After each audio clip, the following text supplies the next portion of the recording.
श्री स्वामी समर्थ। अमिता कट्टा सखी या चॅनलमध्ये तुमचं मनापासून स्वागत आहे। श्रावण सोमवार आणि नागपंचमीच्या तुम्हा सर्वांना खूप मनापासून शुभेच्छा। मी जिथे राहते तिथे नीलकंठेश्वर म्हणून मंदिर आहे, प्राचीन आहे, खूप जुनं आहे। तिथे मी पूजण्यासाठी आली होती। मंदिरामध्ये खूप होम हवन पूजापाठ चालू होती। भाविक भरपूर सारे पूजा करण्यासाठी मंदिरात आले होते। श्रावण सोमवार आणि नागपंचमीचा उपवास एकाच दिवशी आले आहेत। नागपंचमीचा उपवास हा भावासाठी पकडला जातो। भावाच्या दीर्घायुष्यासाठी प्रत्येक बहीण पकडते। त्याच्या यशस्वी होण्यासाठी नागोबाकडे मागणं करते की माझा भाऊ दीर्घायुष्य होवो, यशस्वी होवो।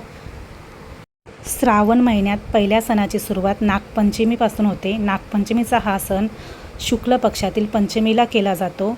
नागपंचमीपासून सणांची सुरुवात होते। तर माझे हे पिठाचे डबे रिकामे झाले होते, तर घासून मी स्वच्छ ठेवून दिले आहेत। रात्रीच्या जेवणाची सुरुवात करत आहे मी। भात घातला आहे आणि उपवास पण सोडायचा आहे। नागपंचमी आणि श्रावण सोमवार असं दोन्ही पण उपवास आहेत, ते सोडायचे आहेत। तर ते मी वाटण्यासाठी पेस्ट करण्यासाठी काय काय घेतलं आहे ते तुम्हाला दाखवलं। टमाटर, कांदा, अद्रक, लसूण, कोथिंबीर असं मी जिन्नस घेतले आहेत। आणि ते मी टोफूचा पनीर आणला होता डीमार्टमधून, सोयाबीनपासून बनवलेला असतो। ते मी इथे कटिंग करत आहे।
जे मी कांदा, टॅमॅटो, अद्रक, लसूण, कोथिंबीर घेतलं होतं त्याची मिक्सरमध्ये मी अशी बारीकशी पेस्ट करणार आहे।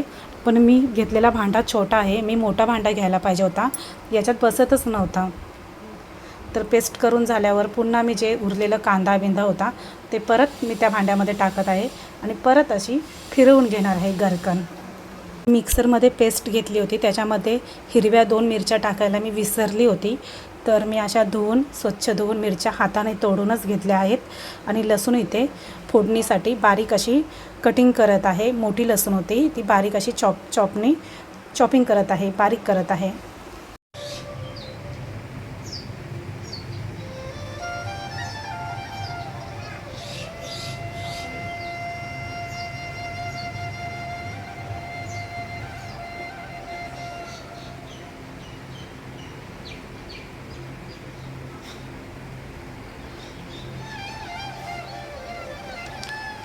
अशा प्रकारे मी प्रथम गॅस ऑन केली, ट्रायप्लायची कढाई ठेवून दिली आणि ऑइल टाकलं। थोडंसं कढीपत्ता स्वच्छ धुवून घेतलं, ते फोडणीमध्ये टाकलं। जिरं, लसूण, अद्रक त्याचा तडका दिला आहे। आपण जे पनीर करतो ना दुधापासून, तसंच एक हे सोयाबीनपासून पनीर बनवलेलं असतं, छान लागतं। घरी पण सोयाचे बिया आणतात आणि त्याचा चीक काढून बनवलं जातं, दुधासारखंच बनवलं जातं, दुधाचं पनीर बनवतो तसं। आणि इथे मी मिक्सरमध्ये जी पेस्ट केली होती ती सर्व ट्रायप्लायच्या कढाईमध्ये फोडणीला देत आहे।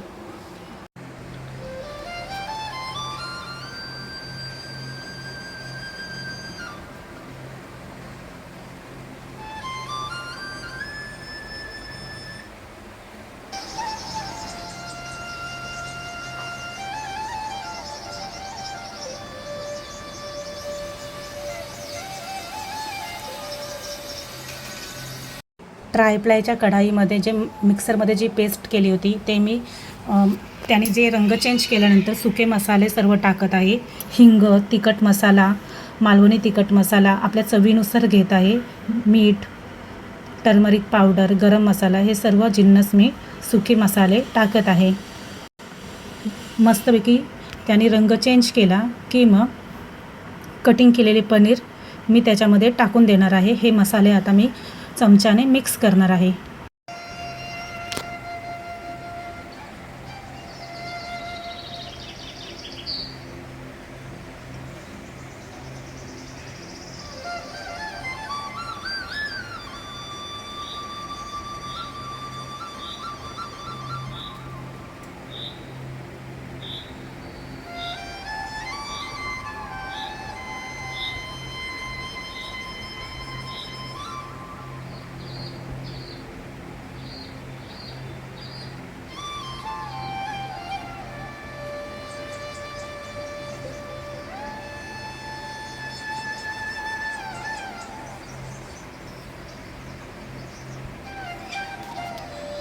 सुके मसाले टाकले होते आणि जी मिक्सरमध्ये जी पेस्ट केली होती त्याने रंग चेंज केला आहे आणि त्याने अशी तर्री सोडली आहे. ऑइल सुटलं आहे. त्यात ऑइल सुटलं आहे थोडं. मग त्याच्यामध्ये मी कटिंग केलेले पनीर जे पाण्यात भिजवून ठेवले होते ते मी असं स्वच्छ धुवून ट्रायप्लायच्या कढाईमध्ये सोडणार आहे आणि चमच्याने अशी मिक्स करत आहे. त्याप्रमाणे थोडंसं पाणीसुद्धा टाकेल.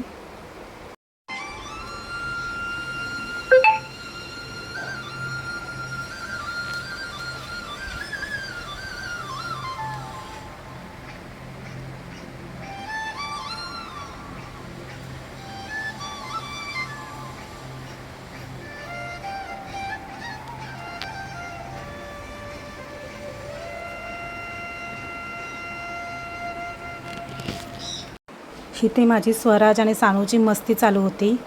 दोघं आतूकडे आले होते. खूप मस्ती करतात बाबा ही दोघं. त्यांची भांडणं सोडवता नकोसं होतं. आणि मस्तपैकी इथे सोयाबीन पनीर माझं तयार झालं आहे आणि पटापट झटकीपट मी ते भाकऱ्या करून घेणार आहे. अशा प्रकारे मी पटापट भाकऱ्या करत आहे.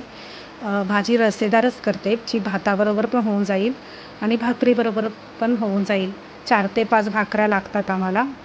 व्हिडिओ जर पूर्ण पाहिला असेल आणि सोया पनीरची भाजी तुम्ही रेसिपी बघितली असेल आणि व्हिडिओ जर आवडला असेल तर सबस्क्राईब करायला विसरू नका. लाईक आणि कमेंट नक्की करून जा.